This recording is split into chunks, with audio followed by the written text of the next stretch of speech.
Oradan qancha kunlar o'tdi. Oylar o'tdi, yillar o'tdi. Lekin bu yillar seni mendan uzoqlashtira olmadi. Unuttira olmadi. To'g'ri, ovozingni eshitganim yo'q. Seni ko'rganim yo'q. Lekin tushlarimda hamon ta'qib qilib kelyapsan. Mana bugun ham tushlarimdasan. Nima uchun buni yozyapman o'zim ham bilmayman. Hech bo'lmasa esdalik bo'lib qolar. Shu kungacha seni necha marotaba tushlarimda ko'rdim, sanog'ini ham bilmayman. Yozganlarim esa dengizdan tomchi.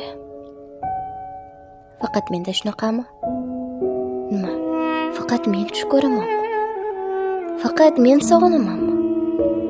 Faqat menda shunaqami? Sen ham sog'inasanmi? Qaydam, balki eslamassan hattoki. Yo'q, seni ayblaganim yo'q. Haqqim ham yo'q bunga. Qara, kuz keldi. Bir dunyo xotiralar bilan, og'riqlar bilan. Ehtimol, sen bilan mana shu kuz faslida tanishgandirman. Sentyabr. O'quv yili boshida. Sentyabr. Sen sog'indim. Sog'inchimni qanday yetkazay? Shamolga aytaymi, yomg'irga aytaymi, balki bulutlarga aytarman. Qushlarni qanotiga yozib berarman balki. Bilmadim.